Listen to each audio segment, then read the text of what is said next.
Mapagpalang umaga po sa ating lahat. Welcome sa our daily morning devotional. Makikita ito sa Heavenly Places, the devotional book. Purihin ng Panginoon. Ang ating pag-aaralan, it's February 6, a voluntary sacrifice. So 1 Corinthians 6 verse 20, For ye are bought with a price, therefore glorify God in your body and in your spirit, which are God's. Tayo ay binili ng presyon ng Panginoon. Kinakailangan nating luwalhati ng Diyos sa ating katawan at sa ating espiritu na tayo ay pagmamayari ng Diyos. How earnestly Christ prosecuted the work of our salvation. What devotion his life revealed as he sought to give value to fallen men by imputing to every repenting, believing sinner the merits of his spotless righteousness. Ang nagsusumamo si Kristo na gawin ang ating sariling kaligtasan, siya ay gumagawa na may katapatan. Gaano o yung itong debosyon na ito inireveal sa atin? Ang kanyang buhay na sa mamamagitan nito ay magbibigay value, magbibigay ng halaga sa mga nahulog na tao upang sa bawat taong nananampalataya at nagsisisi ng mga makasalanan sa pamamagitan ni Kristo ay tayo ay bibigyan ng katwiran. How untiringly he worked in the temple and in the synagogue, in the streets of the cities, in the marketplace, in the workshop, by the seaside, among the hills. He preached the gospel and healed the sick. He gave all there was of himself, that he might work out the plan of redeeming grace.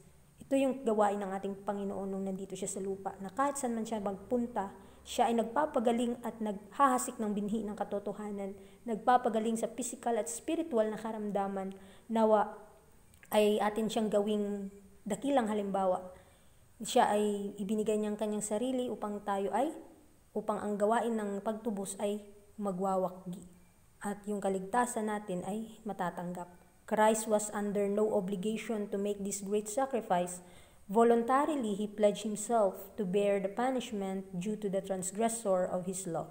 So si Kristo ay nakapasailalim ng obligasyon para sa dakilang sakripisyo. Voluntaryo niyang ibinigay ang kanyang buhay para sa atin upang sa bawat sakripisyo na kanyang dinanas, magbibigay ng kaligtasan sa mga taong naglalabag ng kautusan. Kaya mga kapatid, kapag alam na natin ang katotohanan, kinakailangan natin itong lakaran. At yung katotohanan na ito ay ating panindigan at hindi na tayo maglabag sa kanyang kalooban. His love was his only obligation, and without a murmur, he endured every pang and welcomed every indignity that was part of the plan of salvation. So sa pamamagitan ng kanyang pag-ibig, ito yung kanyang obligasyon para iligtas tayo.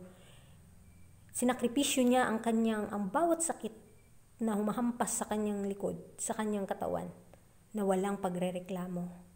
Nawa tayo din, na kapag magdadanas tayo ng mga pagsubok at tukso, huwag tayong magreklamo dahil dito pinaprocess tayo ng Panginoon. Si Jesus ang ating great sacrifice. Siya yung ating mediator. Siya din ang ating kaibigan. Ito yung indignity ng part ng plano ng kaligtasan. So kinakailangan atin itong aangkin. The life of Christ was one of unselfish service, and his life is our lesson book. The work that he began, we are to carry forward.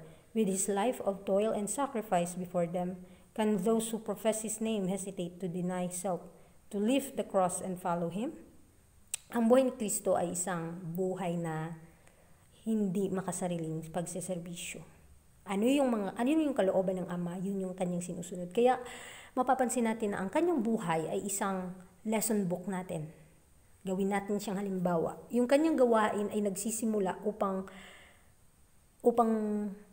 ma-carry forward ito sa mundo. Na ang kanyang buhay na sakripisyo, sa pamamagitan nito ay na kinakailangan atin ding ma-adapt at ma-apply sa ating buhay. Na yung mga taong nag-aangkin na mga Kristiyano, kinakailangan na i-deny ang kanilang sarili. Itakwil ang kanilang sarili at pasanin ang cross at sumunod sa Panginoon. He became poor that he might pour into our poverty, stricken souls, the fullness of his riches. He endured the cross of shame that he might give us peace and rest and joy and make us partakers of the glories of His throne. So mapapansin natin dito, siya na mayaman, siya na may-ari ng buong mundo, ay nagpakahirap at nagdusa dito sa mundo upang sa pamamagitan ng kanyang sakripisyo, tayo ay makakatanggap ng pagpapala at walang hanggang kayamanan ng langit. Kanyang dinanas ang kahihiyan sa krus ng Kalbaryo at upang mabigyan niya tayo ng kagalakan, kapahingahan, at maging isa tayong kabahagi ng kanyang kaluwalhatian. Should we not give back to God all that He has redeemed, the affections He has purified, and the body that He has purchased, to be kept unto sanctification and holiness? Atin bang ibabalik sa Diyos ang lahat ng Kanya? Ang lahat ng meron sa atin, tayo ay papabanalin ng ating Panginoon. Ang ating katawan ay Kanyang binili. Atin ba itong pananatilihing banal sa Kanyang harapan? True Christianity diffuses love through the whole being.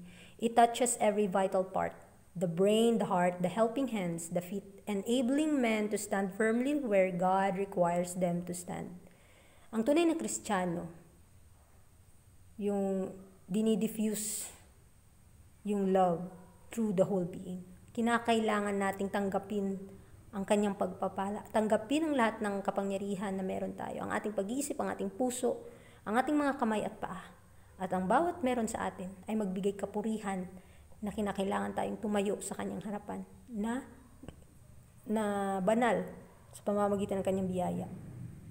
We can reveal the likeness of our divine Lord. We can know the science of spiritual life. We can glorify God in our bodies and in our spirits which are His.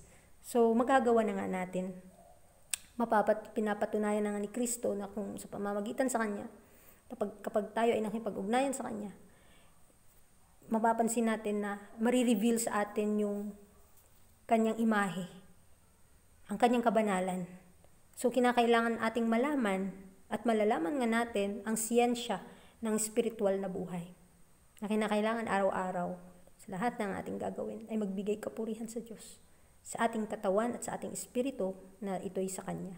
Sa pag-aaral natin ngayong umaga, mapapansin natin na tayo ay itinubos, iniligtas ng Panginoon. So lahat ng ating gagawin, kinakailangan na nakaugnay tayo parati sa Kanya. Dahil voluntarily si Kristo nagsakripisyo, kinakailangan na voluntarily din tayong susunod sa Kanyang yapak, na lalakad sa liwanag na ating nalalaman. So muli, maraming salamat sa inyong pakikinig at pagpalain po tayong lahat at magandang umaga, mga kapatid.